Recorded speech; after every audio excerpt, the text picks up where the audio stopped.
Hello friends, स्वागत है आपका हमारे अपने YouTube channel for you fact hub में। फ्रेंड्स, आपने अपने लाइफ में कभी ना कभी तो फटाके ज़रूर फोड़े होंगे और फटाकों की आवाज़ से आपने अपने पड़ोसी को ज़रूर डराया होगा। बट फ्रेंड्स, आपने सोचा है कि फटाकों से आवाज़ की और कैसे निकलती होगी? और क्या आपको पता है कि फटाके किस देश की देन है और हमारे इंडिया में सबसे ज़्यादा फटाके कहाँ बनते हैं? तो चलिए शुरू करते हैं हमारी आज की वीडियो और देखते हैं कि फटाकों से आवाज़ क्यों और कैसे निकलती है।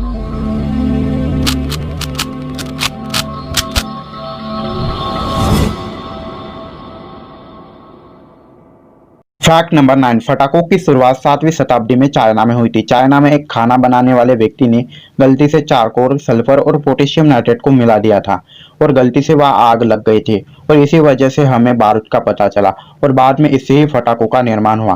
Fact number 8। फटाकों में आप जो धागा देखते हो उस पर ऑक्सीडाइजर का लेप होता है।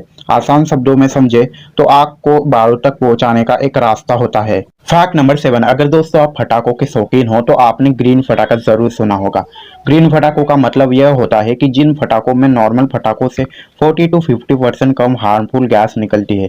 ग्रीन फटाकों का मतलब यह नहीं होता कि इस फटाकों से धुआं और गैस नहीं निकलेगी पर नॉर्मल फटाकों से कम ही निकलेगी। इसलिए अगली बार आप जब भी फटाके लो तो ग्रीन ही फटाके ले। Fact number 6। अगर आपको फटाके और रॉकेट को दूर से देखेंगे तो आपको पहले रोशनी दिखेगी और बाद में आवाज आएगा। इसके पीछे का कारण बस इतना होता है कि रोशनी यानी प्रकाश की गति ध्वनि यानी आवाज की गति से ज्यादा होती है। Fact number 5। आपको एक बात तो पता ही होगी कि साधारण इंसानों के लिए 85 डेसिबल की आवाज ठीक होती है। उसके ऊपर की आवाज इंसानों के कानों के लिए हार्मफुल होती है, इसलिए आपको ज्यादा आवाज करने वाले फटाकों से जलाने से बचना चाहिए। Fact number 4। आपको पता है दोस्तों कि भारत में सबसे ज्यादा फटाके तमिलनाडु के शिवकाशी में बनाए जाते हैं। शिवकाशी में फटाके बनाने का मेन रीजन यह है कि वहाँ का मौसम है। फटाके बनाने के लिए सूखा मौसम चाहिए होता है क्योंकि नमी वाला मौसम फटाकों में सीलन पैदा कर देता है। शिवकाशी का मौसम थोड़ा अलग है। वहां पर दिवाली के पहले बारिश ना के बराबर होती है और मौसम सूखा रहता है, इसलिए वहां पर फटाके बनाकर पूरे देश में भेजे जाते हैं। Fact number 3। आपको जानकर हैरानी होगी कि फुलझड़ियां 1800 से 3000 फ़ारेनहाइट की तापमान पर जलती है। इसलिए यह जरूरी है कि इनको छूने से आप बचें और अपने आप को इससे थोड़ा दूर रखें क्योंकि कभी कभी होता यह है कि कोई केमिकल फुलझड़ियों से उड़कर आप पर गिर सकता है। Fact number 2। चाइना में भले ही फटाके बने हो पर आधुनिक फटाके बनाने का काम इटली में हुआ था।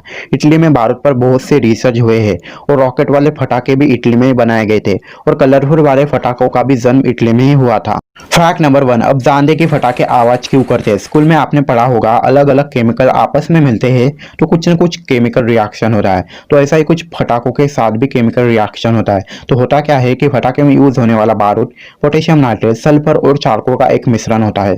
आपको जानकर हैरानी होगी कि यह जो पोटेशियम नाइट्रेट, सल्फर, चारकोल है ये खेती बाड़ी में यूज होने वाले केमिकल्स है और इन केमिकल्स को आप आसानी से किसी भी कृषि वाली दुकान से परचेस कर सकते हो। अब देखते हैं कि फटाके में आवाज होने का रीजन क्या है। इसके पीछे का एक नॉर्मल सा रीजन है कि जब बारूद में आग लगाई जाती है तो केमिकल रिएक्शन की वजह से फटाके में गैस बनती है और गैस को बाहर निकलने के लिए कोई जगह नहीं मिलती है, तो वो गैसेस फटाके के कागज को तेजी से फाड़ देती है जिससे कि आवाज निकलती है। इसलिए आपने देखा होगा कि फटाके में कई सारे कागज लपेटे होते हैं और जितना ज्यादा कागज वाला फटाका होगा उतनी वो तेज आवाज निकलेगा। जैसे कि सुतली बम। सुतली बम तो आपको पता ही होगा कि सुतली बम में कागज और सुतली दोनों बंदी होती है, जिसकी वजह से जब केमिकल रिएक्शन होता है तो गैसेस तैयार होकर निकलने का कोशिश करती है, तो गैस को निकलने के लिए ज्यादा जोर लगाना पड़ता है। इसलिए आप लोग सुतली बम की आवाज को बाकी फटाकों के आवाज से ज्यादा तेज सुन। फ्रेंड्स, आपको अगर हमारी वीडियो पसंद आए हो तो जल्दी से वीडियो को लाइक कर दे और अगर आपने हमारे चैनल को सब्सक्राइब नहीं किया है तो जल्दी से चैनल को सब्सक्राइब कर दे और बेल आइकन को भी ऑन कर दे।